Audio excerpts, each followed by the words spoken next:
우리가 예수 믿고 성도가 되면 잘해야 될 것들이 몇 개가 있습니다. 다 잘해야 되지만 찬송 부를 때 심차게 불러야 되고, 또 우리가 예배 시간에 말씀을 듣는 가운데 여러분 많이 해야 될 것이 아멘입니다. 기도가 끝나면 아멘 하셔야 되는데 아멘 안 하는 분은 없겠지만 꼭 아멘 하셔야 되고, 말씀을 듣다가도 은혜가 되면 아멘. 아멘의 뜻이 뭡니까? 맞습니다. 동의하는 게 동의. 북한으로 말하면 옳소. 당신 말이 맞습니다. 그대로 되기를 바랍니다. 그러니까 기도하고 나면 아멘. 말씀이 맞습니다. 목사님 말씀 그거 맞는 거예요. 진리입니다.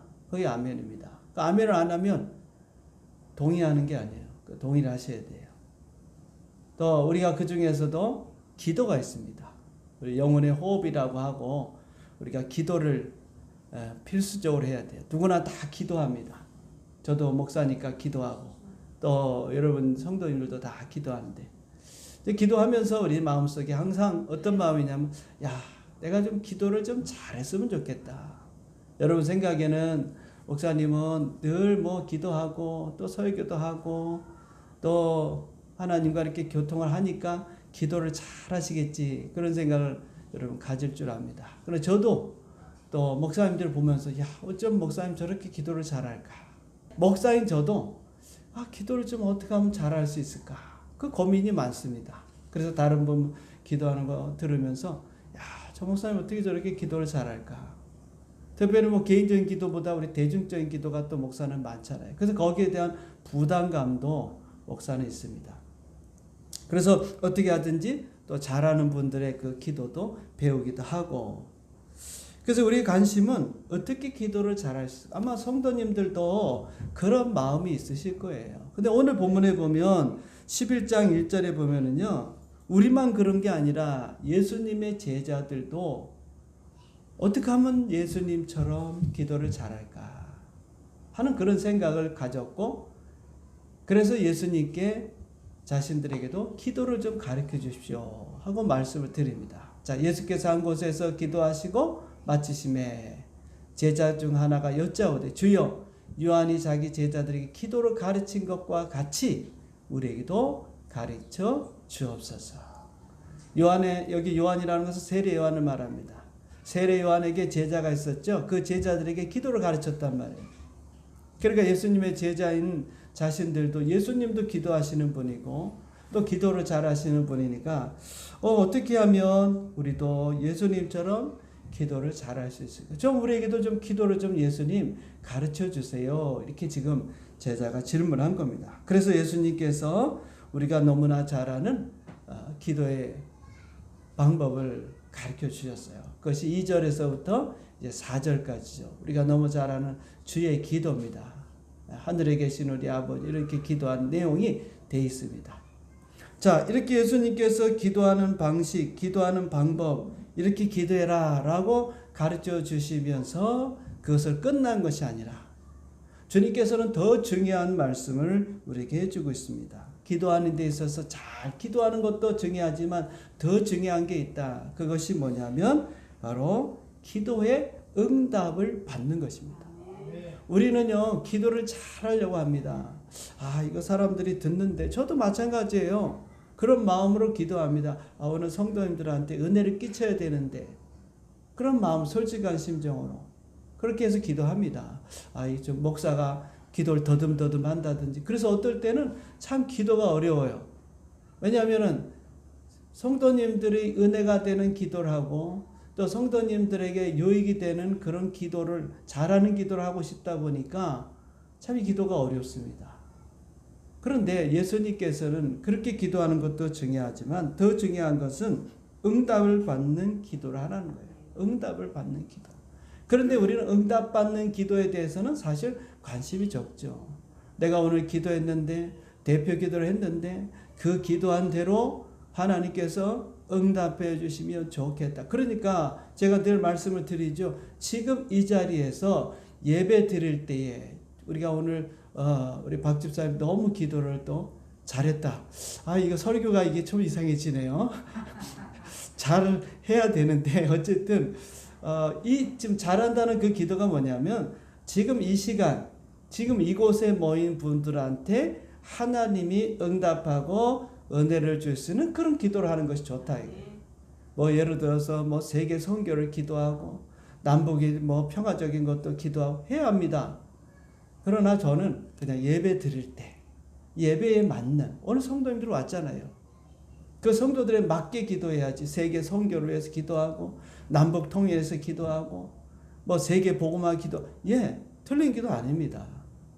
그것은 개인적으로 좀 하시는 게 좋고, 오늘 예배에 우리가 주제가 우리 기도의 응답이니까 이 시간에 하나님이 내가의 기도를 들으시고 이렇게 해주셨으면 좋겠다. 그게 뭡니까? 우리 예배를 하나님 받으시고 오늘 이 시간 우리가 예배 드릴 때 하나님께서 우리에게 좀 큰 은혜를 주시고, 우리가 또 세상에 살다가 왔기 때문에 마음과 또 육체와 또 여러 가지 우리 문제들을 가지고 왔잖아요. 말씀을 듣는 가운데 그런 문제들이 다 해결되기를 바라는 그런 기도. 이게 현장의 기도거든요. 그래서 가급적이면은 뭐 쉽진 않지만 저도 그렇지만 여러분들도 현장에 맞는 기도. 다시 말하면 하나님이 지금, 여러분 남북 통일 지금 할 수 없잖아요. 미래적인 거 아닙니까? 또 세계 선교, 선교사를 위해서 하는 그 기도. 우리 다 말씀이 틀리다는 얘기가 아닙니다. 여러분 그런 건 좀 미래적인 거잖아요. 그래서 오늘 하나님께서 우리 예배 가운데 임하시고 은혜 주시고 또 하나님께서 역사하시고 또 육적인 병이 있으면 치료하시고 이런 응답을 받을 수 있는 그 기도, 그런 기도에 우리가 더 여러분 집중해야 되지 않습니까? 어떻게 하면 내가 하나님께 응답받는 기도를 할까? 그래서 여러분 기도는 양보다도 더 중요한 것이 질입니다. 오늘 여러분 불신자들도 기도하고요. 예수 안 믿는 이방인들도 기도하고 심지어 우상 숭배자들도 기도합니다. 그들의 기도는 양의 중점을 많이 두는 거예요. 그래서 백일 기도, 백일 지성 기도, 천일 기도 이렇게 기도를 많이 해야 자신이 바라고 소원하는 것들이 이루어진다고 그렇게 생각합니다. 물론 뭐 우리 교회들도 뭐 백일 기도 뭐 그렇게 합니다. 뭐 그 잘못됐다는 얘기를 드리는 게 아니고요. 성철 스님은요, 자신을 찾아온 사람들에게 3,000번 절을 시켰다고 합니다. 성철 스님이 경남 합천 해인사 백년암에 입적했는데 이곳에 찾아오는 사람들은 성철 스님의 가르침에 따라서 부처에게 3,000배를 한다고 합니다. 그러면 소원이 이루어진다는 거예요. 그래서 부처 앞에 3,000번을 절하는 거예요. 그러면 자기 마음속에 소원한 것 다 이루어진다. 예수님께서도 기도에 대해서 이렇게 말씀하셨습니다. 마태복음 6장 7절에 보면 또 기도할 때에 이방인과 같이 뭐 하지 말라? 중언부언하지 말라. 그들은 말을 많이 해야 들으실 줄 생각하느니라. 8절 그러므로 그들을 본받지 말라. 구하기 전에 너희에게 있어야 할 것을 하나님 너희 아버지께서 아시느니라. 할렐루야. 오늘 여러분 우리가 하나님 앞에 기도하러 나올 때 기도할 때 벌써 내 마음을 하나님이 다 아신다. 내 필요를 다 아신다. 여러분이 기도하기 전에 하나님 모르실 거야. 내 형편과 사정, 지금 내가 얼마나 힘들고 답답하고 이런 시련을 당하고 이런 기가 막힌 일을 당하는데 하나님 뭐하고 계시나? 여러분 다 알고 계신 거예요. 그래서 어떤 기도를 하든지 하나님은 다 알고 계신 거예요. 그런데 우리는 그렇게 생각하지 않습니다. 하나님이 모르실 것 같아. 그러다 보니까 우리가 기도를 많이 하는 겁니다. 똑같은 기도, 중언부언이라는 것은 반복적으로 같은 말을 하는 것입니다. 하나님 앞에 나와서 기도하고 또 기도하고 또 기도하고 또 기도해야 합니다. 제가 오늘 설교를 들으면서 오해하지는 마시고 우리가 계속 기도해야 합니다. 했던 것도 하고 더도 그렇게 해요. 그런데 중요한 것은 그것이 반복적인 기도를 통해서 이루어지는 것은 아니다. 중언부언하지 말라. 벌써 하나님께서 우리 필요를 다 알고 계신다. 그렇기 때문에 기도를 우리가 잘하는 것도 중요하지만 응답받는 기도를 해야 합니다. 그러면 우리가 어떻게 응답받는 기도를 할 수 있는가? 그 답을 주님께서 가르쳐 주고 있어요. 앞서 얘기했지만 제자들이 예수님 어떻게 해야 기도를 어떻게 하면 좋겠습니까? 기도하는 방법을 가르쳐 주십시오. 그랬을 때 기도하는 방법도 가르쳐 줄 뿐만 아니라 더 중요한 것은 기도에 응답받는 방법을 가르쳐 줬다. 그 말입니다.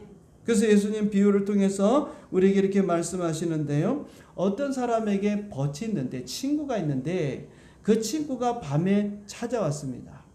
3명의 친구가 어디 여행을 갔다가 이제 찾아왔는데 뭐 지금처럼 뭐 여관이 있거나 또 음식점이 있으면 괜찮은데 옛날엔 그렇지 않았어요. 뭐 여인숙이라도 우리나라도 하나밖에 없고 쉴 만한 곳도 없고 친구를 찾아왔거든요. 도움을 청한 거예요. 여행에서 돌아와서 지치고 배고픈 가운데 이 친구를 찾아와서 우리가 여행하고 돌아왔는데 너무 우리 지치고 배고프다. 저 밥 좀 먹을 수가 없겠느냐. 그런데 자기 집에 양식이 없는 거예요. 밥이 없는 거예요. 그래서 잠깐 기다려라. 우리 동네에 내 절친이 있는데 그 친구에게 가서 내가 밥을 빌려오겠다. 우리말로는 밥이고 그 나라 말은 떡입니다. 내가 떡 3덩이를 빌려오겠다. 그리고 갔습니다. 그러고 나서 친구 집에 찾아가서 노크를 합니다. 그리고 그때가 언제냐면 한밤중이에요. 아마 시간적으로 12시, 1시 제일 사람들이 고나게 잠을 자고 있는 그때입니다. 그런데 남의 집 대문을 두드리는 거예요. 여러분 밤에 누가 대문 두드리면 얼마나 여러분 놀랍니까? 이게 무슨 일이야? 여러분 밤에 전화할 때 10시 이후에 전화하시면 안 돼요. 네. 10시 이후에 전화하면 놀랍니다. 정말 급한 일 아니면 여러분 전화하지 마세요. 한밤중에 찾아온 거예요. 문을 두드리는 거예요. 얼마나 놀랐겠습니까? 자다 말고 일어났어요. 그랬더니 친구가 찾아와서 하는 말이 떡 3덩이 밥 좀 달라는 거예요. 내 아는 친구가 멀리 여행을 갔다 돌아왔는데 지금 배가 고파서 지금 힘도 없고 밥을 줘야 되는데 밥을 줄 상황도 못 되니까 네가 밥이 많으니까 좀 밥을 달라. 떡을 달라 하고 요구를 했던 것이죠. 그러니까 오늘 7절에 보니까 동네 그 절친이 이렇게 말합니다. 그가 안에서 대답하려되 나를 괴롭게 하지 말라. 문이 이미 닫혔고 아이들이 나와 함께 침실에 누웠으니 일어나 내게 줄 수가 없노라. 그렇잖아요, 여러분. 상식적으로 지금 가족이 다 편히 쉬고 있고 잠도 곤히 들어있는데 그걸 다 부인을 깨워서 뭐 밥을 챙겨달라 뭐 할 수가 없잖아요. 그리고 우리 다 자고 있으니까 내일 와라. 밝은 내일 오면 우리가 줄게. 그랬더니 그 친구가 그 말을 듣고 돌아간 것이 아니라 계속해서 요구를 하는 거예요. 언제까지? 줄 때까지. 문을 닫혀 있으니까 밖에서 자꾸 문을 두드립니다. 그리고는 자꾸 도와달라고 합니다. 떡을 달라고 합니다. 밥을 달라고 합니다. 안 주면 안 가겠다는 거예요. 그래서 결국에는 이 친구가 할 수 없어서 떡 3덩이를 주게 됩니다. 그런데 이 이유에 대해서 예수님께서는 이렇게 말씀하셨어요. 8절에 보니까 내가 너에게 말하노니 비록 벗 때문에 친구됨으로 인하여서 일어나 주지 아니할지라도 그 간청함을 인하여 일어나 그 요구대로 주리라. 그랬습니다. 다시 말하면 여러분 관계 때문에 주는 것이 아니라 친구니까 절친이니까 안 줬다가는 관계가 깨질 것 같으니까 우리 그런 경우 많이 있잖아요. 나는 싫은데 가기 싫은데 함께하기 싫은데 먹기 싫은데 친구가 같이 먹자고 하니까 우리가 보조를 맞추잖아요. 왜 맞춥니까? 잘못하면 관계가 깨지니. 나는 그 사람 비난하고 싶지 않은데 자꾸 옆에서 막 그런 사람 아니냐 저런 사람 아니냐 그렇지 하면 해야지. 아니야. 내가 보니까 그 사람 정직한 사람 같아. 좋은 사람 같아. 그러면요. 그 사람 편이라고 생각해서 관계가 깨지게 됩니다. 그래서 관계 때문에 만약에 음식을 주지 않으면 야 내가 절친인 줄 알았더니 친구 아니구만. 그래서 그 관계가 깨질까 봐 떡을 준 것이 아니라 그 간청함을 인해서 주었다. 그렇게 말씀하고 있습니다. 오늘 여러분 우리가 주님께서 말씀하신 내용이 기도의 응답을 받으려고 하면 간청에 있다. 그 말이에요. 간청에 있다. 그럼 간청이 뭐겠습니까? 간절히 청하는 거예요. 간절히 청하는 거. 그런데 여기 원문에는 아니데이아라는 헬라어인데요. 뜻이 뭐냐? 뻔뻔함입니다. 뻔뻔함. 막무가내 그리고 무례함입니다. 그런 의미를 갖고 있어요. 그러니까 수치를 모르고 뻔뻔하게 부끄러운 줄 모르고 집요하게 그냥 뭐라 그럴까요? 그냥 막무가내예요. 막무가내. 그 한밤중인데 가족들은 다 자고 있는데 아무리 친구라 할지라도 여러분 친구 사이도 예절이 있고 경우가 있지. 그게 다 필요 없는 거예요. 다 필요 없는 거예요. 무조건 상대방에 대한 배려도 없고 염치도 없고 무례하기 짝이 없고 막무가내로 요구함으로 인해서 그 떡을 받아냈다. 그렇게 말. 심지어는요 마치 이 문을 갖다가 열어주지 않으면 이 문을 부수고 들어가겠다는 그런 생각, 그런 상황까지 일어날 수 있는 그런 상태입니다. 그런 상태를 간척이라 그러는 거예요. 그런데 이걸 뭐라 하느냐 성경은 여러분 믿음이라고 하는 믿음. 성경은 이걸 알려서 믿음이라고 해요. 믿음은요 받을 것을 확신하고 행하는 거예요. 그래서 기도함에 있어서 꼭 필요한 것이 있다면 여러분 믿음입니다. 마가복음 11장 24절에 보면요 이렇게 말씀하고 있습니다. 내가 너에게 이르노니 말하노니 무엇이든지 기도하고 구한 것은 뭐라고요? 받은 줄로 믿으라. 그리하면 너에게 그대로 되리라. 기도하면 하나님께서 내 기도에 응답해 주신다고 하는 믿음을 가지라 이 말이에요. 기도해 놓고 야 될까 안 될까? 하나님 들으실까 안 들으실까? 그런 생각하지 말라 이 말입니다. 벌써 여러분이 받은 것처럼 생각하라. 그래서 기도도 중요하지만은요 기도하고 난 다음에 어떤 생각을 갖느냐 어떤 마음을 갖느냐가 더 중요하다. 기도를 잘하는 것도 중요하지만 그 기도가 응답되는 기도가 돼야지. 여러분 그렇지 않은 기도하면 무슨 의미가 있습니까? 사람들의 길을 즐겁게 하고 본인에게 만족을 줄지 몰라도 기도는 그것이 아닙니다. 이루어지기를 바라는 것이죠. 하나님 앞에 기도하는 것은 지금 현실적으로 그것이 이루어지고 성취되는 것을 우리가 봐야 돼요. 성령님 이 가운데 임하시옵소서 기도했다면 성령이 임하는 걸 우리가 체험해야 합니다. 그게 기도 아니겠어요? 물론 우리가 그렇게 기도한다고 늘 그런 결과가 있는 것은 아니지만 그런 마음과 그런 중심으로 우리가 기도해야 된다. 그렇기 때문에 여러분 예수님께서 앞서도 얘기했지만은 중언부언이라고 하는 것은 말을 많이 해서 문제가 되는 것보다는 그 중언부언하는 기도는요 믿음이 없는 기도예요. 이방인들이라든지 불신자들이 우상 숭배자들이 하는 기도는요 뭐냐면 언젠가 이루어지겠지. 우리나라 말로 속담으로 얘기하면 지성이면 감천이라고. 언젠가 사람이 정성을 다해서 하면 뭐가 될까요? 하늘도 감동한다. 우리는 그런 기도가 아니에요. 우리는 살아계신 하나님, 전능하신 하나님, 그 하나님이 우리의 기도를 들으시는데 한 번만 내가 믿음으로 기도해도 이루어진다 그 말이에요.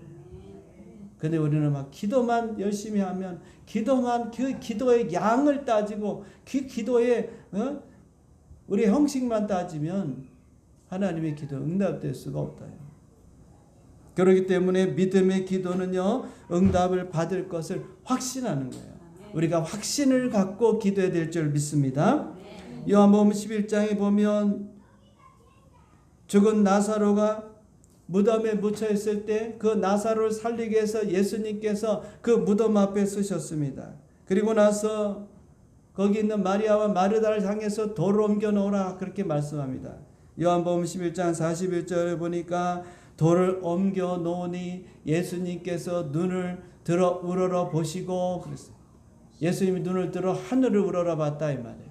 하늘을 우러러봤다는 것은 기도입니다. 그 당시 대부분 기도는 손을 들거나 하늘을 향해서 얼굴을 대고 기도하는 거예요. 우리처럼 뭐 손을 모은다든지 무릎을 꿇는다든지 그런 기도가 아닙니다. 다시 말하면 예수님이 지금 기도하고 있는데 뭐라고 말씀하시냐면 아버지여 내 말을 들으시는 것을 뭐한다? 감사하나이다. 다시 말하면 예수님이 기도하는 모든 기도를 하나님이 다 들어주셨다는 거예요. 그래서 감사합니다. 그 다음에 42절에 보니까 또 뭐라고 합니까? 항상 내 말 들으시는 줄을 내가 알았나이다. 내가 어떤 기도하든지 하나님께서 항상입니다. 어떤 건 되고 어떤 건 안 되고 아니에요. all입니다. all. 모든 기도, 내가 하는 모든 기도를 하나님이 다 들어주신 줄을 내가 알았나이다. 다시 말하면 내가 믿었고 내가 확신했습니다. 그러니까 지금 나사로, 죽은 나사로 무덤에 묻혀 있지만 그 나사를 향해서 주님이 살릴 수 있는 그런 기도도 할 수가 있는 거예요. 왜? 지금까지 내 기도를 하나님이 다 들어주셨으니까. 그런데 어떤 기도는 응답이 되고 어떤 기도는 응답이 안 되다 보니 어떨 때 보면 기도의 문제가 클 때는 우리가 주춤주춤하거나 또는 물러서거나 피해갈 때도 있습니다. 왜? 응답이 안 되면 어떡하나, 이루어지지 않으면 어떡하나, 그런 위험 부담이 있거든요. 그러나 예수님은 어떤 믿음이 있으셨나? 항상 내 기도를 들으시고 응답해 주신다고 하는 그 확신을 가지고 있었기 때문에 죽어 무덤에 묻혀있고 냄새나고 썩어 냄새난 나으려야 되는 그 나사를 향해서 나사로야 나오너라 명령할 수가 있었던 거예요. 하나님께 기도하고 믿음으로 선포했던 것입니다. 하나님이 내 기도를 들으신다, 그 확신을 가지고 지금 주님께서는 기도하고 선포한 거예요. 그러니까 여러분들도 기도할 때 이런 믿음을 가지고 기도해야 될 줄 믿습니다. 그랬더니 주님의 말씀을 듣고 이 나사로가 수족의 종인대로 밖으로 나왔다 그랬어요. 살아났습니다. 부활했습니다. 하나님이 예수님의 기도를 들으시고 다시 나사로를 살린 줄 믿습니다. 할렐루야. 그러니까 예수님 기도의 응답의 기도입니다. 뿐만 아닙니다. 베세다 틀려서 예수님은 배고픈 자들에게 떡 5개와 물고기 2마리를 가지고 이들을 다 먹이셨을 때요, 이렇게 또 기도하셨습니다. 마가복음 6장 41절에 보면 예수께서 떡 5개와 물고기 2마리를 가져서 하늘을 우러러 축사하시고, 하늘을 우러봤다는 것은 기도했다는 것이라고 말씀드렸죠. 축사라는 것은 축복기도, 감사기도 하나님 앞에 했다 그 말이에요. 이 떡을, 이 적은 떡 5개, 물고기 2마리 가지고 여기 모이는 남자들만 5,000명, 적어도 한 2만 명 되는 이 모든 사람들이 먹고 남기를 원합니다. 주님께서 그렇게 기도하셨을 거예요. 그 기도에 하나님이 응답하셨습니다. 앞서 얘기했지만은 예수님은 항상 하나님께서 내 기도를 들으시는 줄을 내가 믿었고 확신했다. 오늘 우리가 이런 마인드를 가져야 돼. 하나님께서 내 기도하면 다 들어주신다. 물론 여러분 100% 다 들어주는데 또는 아닐 수도 있습니다. 그런 것에 너무 연연하지 마세요. 우리는 하나님은 내 기도를 들으십니다. 내가 기도하면 응답하시는 줄 믿습니다. 그래서 주님께서 기도함으로써 거기에 모였던 모든 사람들을 다 배불리 먹이시고 심지어 12바구니 남기는 그런 역사가 일어난 줄 믿습니다. 할렐루야. 이런 기적이 주님이 기도할 때 일어났던 거예요. 그래서 기도에는 이런 능력이 있고 힘이 있고 하나님의 보좌를 움직이는 그런 역사가 있는데 그 기도가 뭐냐? 간청하는 기도다. 간청하는 기도는 믿음을 갖고 하는 기도입니다. 또 간청하는 기도는요, 하나님께 나아가서 당당하게 뻔뻔하게 요구하는 것을 여러분 말하는 것입니다. 우리가 하나님 앞에 갈 때마다 기도할 때마다 여러분 눈치 보지 말아요. 여러분 하나님 앞에 좀 뻔뻔해야 합니다. 당당해야 합니다. 우리 다 허물이 있고 죄가 있어요. 여러분 죄 없는 사람 어디 있고 허물 없는 사람이 어디 있습니까? 그런데요 분명히 명심해야 될 것은 우리가 기도의 응답은 우리가 허물이 있다, 죄가 있다, 그것 따라서 여러분 기도 응답을 주어지는 건 아니에요. 우리가 선행을 행했기 때문에, 우리가 열심히 노력했기 때문에, 또 우리가 열심히 또 신앙생활을 잘했기 때문에, 다시 말하면 응답받을 자격이 있기 때문에 하나님이 기도하는 게 아니라 이 말입니다.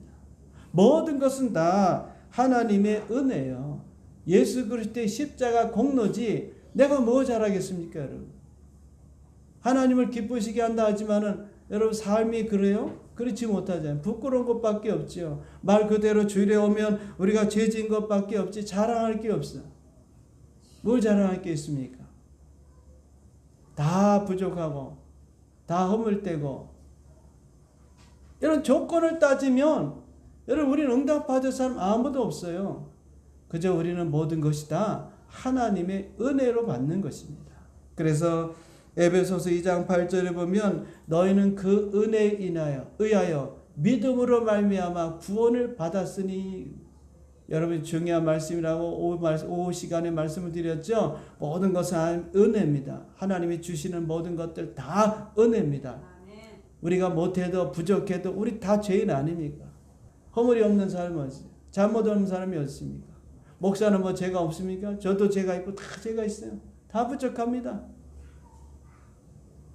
그런데 모든 것은 다 하나님의 은혜. 그 사람이 잘 되고 응답받는 거 그 사람이 잘했기 때문에 저 목사님은 저 장로님은 저 집사님은 열심히 신앙생활하더니 하나님 복을 받았다. 물론 우리는 그렇게 말합니다. 그러나 그걸 가지고 복 주는 게 아니에요. 모든 것은 하나님의 은혜입니다. 그 은혜를 우리가 믿음으로 그리고 하나님께서 우리 기도를 응답해 주십니다. 이 모든 것이 다 뭐예요? 우리에게서 난 것이 아니고 하나님의 보다 선물이다. 하나님 선물. 왜 우리에게서 난 것이 아니냐? 여러분 사람은요 조금만 공로가 있으면 조금만 뭐하면요 그때부터 자기를 자랑하게 돼 있습니다. 그래서 우리로 인해서 우리의 선행, 우리의 노력, 우리의 의, 우리가 그동안 행했던 모든 신앙적인 삶 그걸 가지고 여러분들이 기도의 응답을 받으려면 받을 수가 없어요. 오직 하나님의 은혜입니다. 은혜. 하나님의 은혜를 사모하면서 믿음으로 받는 것이에요. 그렇게 돼서 하나님 우리에게 다 기도의 응답은 다 뭐냐? 선물이에요. 선물. 하나님 주시는 선물. 그래서 우리는 감사할 밖에 없어요. 그러므로 간청하는 기도는요 또한 부르짖는 기도예요. 점잖은 기도가 아닙니다. 다른 종교처럼 명상이나 현대인이 즐겨하는 묵상 기도가 아니에요. 물론 묵상 기도도 필요할 때가 있어요. 그러나 여러분 이 간청하는 기도는 절박함에서 나오는 기도예요. 앞서도 말씀을 드렸지만은요 친구가 밤중에 찾아왔는데 그 친구에 대해서 여러분 대접을 해야 합니다. 유대 문화에서는 대접을 해야 돼요. 손님이 그렇게 중요합니다. 우리가 지난번에도 앞서 살펴봤지만 아브라함이 지나가는 나그네를 그냥 보내지 않았잖아요. 반드시 대접해야 합니다. 우리 옛날에도 우리나라도 손님을 그냥 보내지 않았어요. 정성껏 없어도 내가 먹지 못해도 밥을 잘 준비해가지고 그걸 대접했습니다. 그런데 만약에 대접을 안 하게 되면요, 만약에 동네에 소문이 난다면 그것은요 그 사람이 그 동네에서 살 수가 없어요. 지금하고 문화가 달라요. 뭐 밤에 찾아가는 사람도 없을 뿐만 아니라 옛날에는요 그런 손님이 올 때 극진히 대접을 안 했다. 저 사람은 그렇게 한 사람이 아니다. 손님을 천대했다. 손님을 그냥 차갑게 대하고 아무것도 주지 않았다. 그게 동네에 소문나면 그 동네에 살 수가 없어요. 그 사람 명예가 실추가 됩니다. 그만큼 중요한 손님이에요. 그러니까 지금 자기를 찾아온 3명의 그 친구에게 내가 대접을 하지 않고 음식을 제공하지 않으면 자기는 이 동네에 살 수 없는, 그 동네 꼬리표 따라다니는 거예요. 어디 가든. 그러니까 절박한 거죠. 그래서 절친에게 찾아가서 그 사람에게 떡을 요구한 것입니다. 그러니 여러분 그 간청이 얼마나 절박함 속에서 나오는 기도겠습니까? 그러므로 부르짖는 기도, 간절히 하나님 앞에 절박함 속에서 하는 기도, 그 기도에 하나님이 응답하신다. 예레미야서 33장 3절입니다. 너는 내게 부르짖어라. 내가 내게 응답하겠고 내가 알지 못하는 크고 엄밀한 일을 내게 보이리라. 할렐루야. 내가 내게 부르짖어야 돼. 오늘 기도가요 한국 교회에 이렇게 쇠퇴되는 것은요 부르짖는 기도, 소리치는 기도가 점점 줄어들기 때문에 아닌가. 너무 우리가 신앙생활이 너무 교양이 써졌어. 조용하고 기도도 조용하고 예배도 조용하고 여러분 죽습니다. 사람은.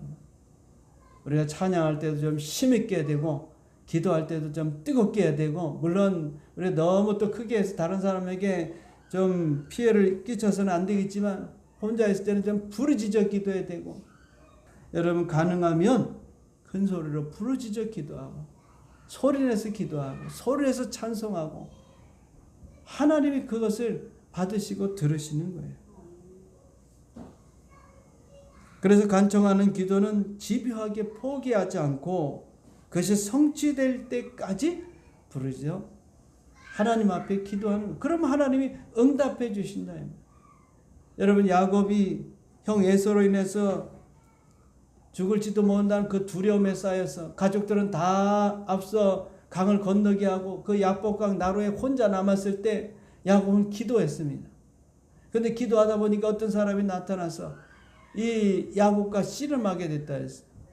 그래서 야곱은 이분이 하나님인가 보다, 이분이 누군가 모르지만 어쨌든 하나님 나를 축복해 주옵소서 하고 기도하는데, 날이 새려가니까 그 싸움을 하던 자가 씨름하던 그분이 갈라 그러는 거예요. 나를 놔라, 내가 가야 된다, 못 놓겠습니다. 죽으면 죽었지 못 놓겠습니다. 저에게 복을 주십시오. 그랬더니 그 사람이 야곱의 허벅지 관절을 침으로 그것이 골절이 됐다 그랬어요. 중상을 입힌 거죠. 그래도 야곱은 붙들고 기도하면서 복을 달라고 했습니다. 그때서야 하나님께서 야곱에게 복을 주시지 않았습니다. 오늘날 여러분, 우리 한국교회가 이렇게 부흥하고 성장한 것은 과거에 새벽마다 말이죠, 부르짖어, 산마다 부르짖고, 그래서 옛날에는 나무 몇 뿌리 뽑았다, 이게 여러분 한마디로 하면 여담이었습니다. 야, 이번 산에 가가지고 저도 몇 번 나무를 뽑으려고 애를 많이 썼는데 안 뽑혀지더라고. 지금은 너무 우리 교회가 영적으로 뭐라 할까 침체되고, 그래서 조용조용, 물론 하나님이 조용조용 기도하는 것도 다 들으십니다. 그러나 내가 절박하고 내가 지금 문제가 크다면 어떻게 그렇게 기도할 수 있겠으며, 집에 지금 불이 나는데 불이요 불이요 이러겠습니까? 불이요 소리 안 내겠어요? 할렐루야. 우리 그런 마음으로 하나님 앞에 기도해야 되지 않겠는가? 그 기도를 하나님이 들어주신다. 마지막으로 여러분, 간청하는 기도는 마치 내 것을 가지고 내가 요구하는 것과 똑같은 거예요. 제가 조연선생님한테 만약에 차 열쇠를 맡겼다고 칩시다. 자, 운전하고 가야 돼요. 조연선생님, 내가 맡긴 차 열쇠 주세요. 안 주는 거예요. 안 줘. 그럼 제가 어떻게 하겠습니까? 내놔라. 내 거니까 지금 빨리 내가 차를 타고 가야 된다고 하면서 여러분 요구할 거 아닙니까? 어떨 때는 강제로 빼앗을 거 아닙니까? 즉 간청하는 게 이런 거입니다, 여러분. 하나님 앞에 나가서 하나님, 제가 이거 필요합니다, 좀 도와주십시오, 그렇게 기도해서 안 된다. 좀 심하게 하나님 내 겁니다, 주십시오, 나는 받아야 되겠습니다. 하나님 왜 안 주십니까? 어떤 면에서는 그런 거예요. 지금 뻔뻔하면 그런 겁니다. 우리가 하나님 앞에 나와서 기도하지, 그렇게 기도해야 돼요. 눈치 보면서 아우 제가 이번 주 빠졌는데 요새 기도도 못하고 있는데 뭐 어째서 뭐 하네, 그런 것을 원하는 게 아니에요. 주님은 뻔뻔하게 하라 이거예요. 관계보다 더 중요한 것은 네가 어떤 자세로 하나님 앞에 기도하느냐예요. 당연히 그 다음에 이제 말씀 보면 우리 하나님은 좋으신 하나님이기 때문에 우리에게 다 응답을 주시는데, 여러분 우리 하나님 앞에 나갈 때 좀 뻔뻔하게 나가셔서 당당하게 기도에 이루어질 것을 확신하고 믿고 구하셔야 돼요. 그리고 또한 구한 다음에 나는 받았다. 응답받는 기도는 잘하는 기도가 아니라 믿음으로 간청하는 기도가 돼요. 그런 기도를 하나님이 들으시. 간청의 기도를 해라.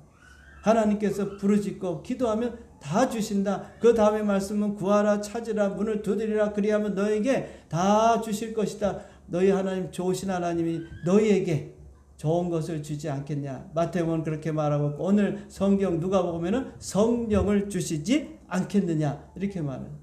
가장 좋은 것을 주신다.